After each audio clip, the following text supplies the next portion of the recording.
సుప్రియ గారు అందరినీ ఇప్పుడు దాకా సినిమాలు ఇంత కచ్చిపెట్టి తీస్తున్నారు, ఇన్ని రోజులు తీస్తున్నారు అని మమ్మల్ని క్లాసులు పీకి 2 ఏళ్ళు సినిమా తీసి ఎన్ని కష్టాలు పడ్డారో చూద్దామని అందరం యాక్చువల్లీ బ్యాక్ స్టేజ్లో ఎంజాయ్ చేస్తున్నాం. ఇందా నుంచి బ్యాక్ బెంచ్ స్టూడెంట్స్ లాగా ఆవిడ కామెంట్ చేస్తూ 2 years సినిమా తీసి 147 వర్కింగ్ డేస్ వర్క్ చేసింది. సో మమ్మల్ని ఎవరిని తిట్టే రైట్ లేదని వెనకాల నుంచి ఆవిడని ఎక్కిరిస్తానికి వచ్చాము. యాక్చువల్లీ మేము విష్ చేయడం కంటే ఎక్కువ సుప్రియ గారికి ప్రొడ్యూసర్ కష్టాలు ఏంటో శేష్ గారు చూపించినందుకు నేను చాలా థ్యాంక్స్ శేష్ గారు.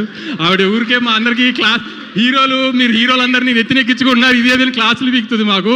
మీరు ఒక 2 సంవత్సరాలు ఆవిడ హింస పెట్టినందుకు చాలా థ్యాంక్స్ అండి. ఆవిడకి తెలియాలి కదా హీరోలతో సినిమాలు తీస్తే ఎంత కష్టంగా ఉంటుందో. వాళ్ళ తమ్ముళ్ళతో వాళ్ళ మావయ్య గారితో సినిమా తీసి ఏం నొప్పి తెలియలేదు ఆవిడకి. బయట హీరోలతో తీస్తే ఎలా ఉంటుందో తెలుస్తుంది కదా ఆవిడ. అయినా మీరు మా అందరి క్లాసులు పీకి ఫైనల్గా సినిమా తీసినందుకు మీకు ఖచ్చితంగా హిట్ రావాలని గట్టిగా కోరుకుంటూ, మీరు త్వరలో ఇంకా బయట హీరోలతో సినిమాలు తీసి మాలా కష్టపడాలని కోరుకుంటున్నాను. Thank you.